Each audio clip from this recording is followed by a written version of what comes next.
খবর পাচ্ছি Victoria মেমোরিয়ালে বোমাতঙ্ক। Victoria মেমোরিয়ালে বোমা রাখার হুমকি মেসেজ আরো জানবো। আমার সঙ্গে রওনাক রয়েছে। রওনাক, মানে কিছুক্ষণ আগে ভিক্টোরিয়া মেমোরিয়ালে বোমাতঙ্কের হুমকি বার্তা পাঠানো এবং তারপরেই ভিক্টোরিয়া মেমোরিয়ালের কর্তৃপক্ষের তরফ থেকে গোটা বিষয়টি হেস্টিংস থানাকে জানানো হয় এবং ইতিমধ্যে হেস্টিংস থানার পুলিশ এবং লালবাজার থেকে কলকাতা পুলিশের বোম স্কোয়াড ভিক্টোরিয়া মেমোরিয়ালে পৌঁছেছে এবং সব জায়গা তল্লাশ অভিযান চালানো হচ্ছে। এর আগেও দেখা গেছিল শহর কলকাতায় গত এক মাসের বেশ কিছু জায়গায় বোমাতঙ্কের হুমকি বার্তা এসেছিল। সেই মতোই আজ ঠিক 1 ঘন্টা আগে ভিক্টোরিয়া মেমোরিয়ালের যে কর্তৃপক্ষ তাদের কাছে এরকম একটি বোমাতঙ্কের হুমকি বার্তা আসে এবং ইতিমধ্যে পুলিশকে জানানো হলে ঘটনাস্থলে বোম স্কোয়াড পৌঁছেছে। ইতিমধ্যে তল্লাশি অভিযান চলছে। বেশ।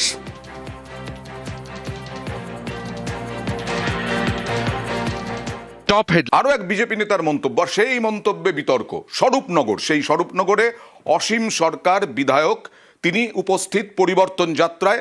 তিনি কি বললেন, ভাতা নিয়ে কি বললেন দেখুন। এই যে সরকার, বিভিন্ন রাজ্য সরকার বিভিন্ন ভাতা ঘোষণা করেছে, সেই ভাতা নিয়ে কি বললেন দেখুন। 1500 টাকা করে যুবকদের দেবার ব্যবস্থা করেছে। ভাতা ভাতা, আচ্ছা এই ভাতা যদি জীবন ভরে পায় সে কোনোদিনের ভাতার হতে পারবে, বিয়ে করতে পারবে? তাহলে ভাতা পেয়ে ভাতার হওয়া যায় না। ভাতা পেলে কিন্তু বিয়ে করতে পারবে না, বিয়ে করতে পারবে চাকরি পেলে। সেই চাকরি বাকরি কিচ্ছু নেই। কথা বলবো অনুপমের সঙ্গে। অনুপম, তাঁরই দলের বিভিন্ন নেতা, তাদের শীর্ষস্থানীয় নেতৃত্ব, তারা বলছেন 26শে বিধানসভা জিতলে পরে তারা এই ভাতা আরো বাড়াবেন।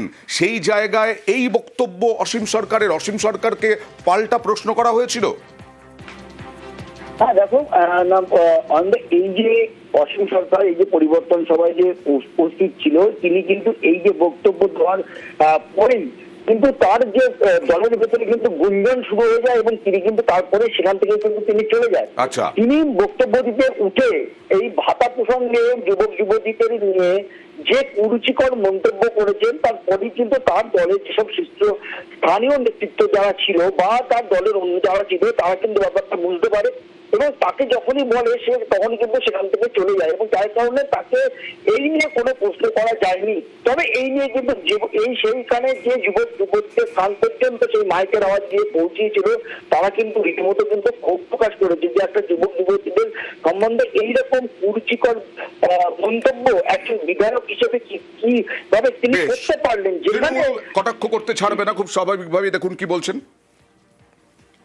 যেটুকু করেছে আমাদের মাননীয় মুখ্যমন্ত্রী মমতা বন্দ্যোপাধ্যায়, তিনি বেকার যুবক যুবতীদের প্রতি মাসে 1500 টাকা একটা ষান্মাসিক ভাতার ব্যবস্থা করেছেন।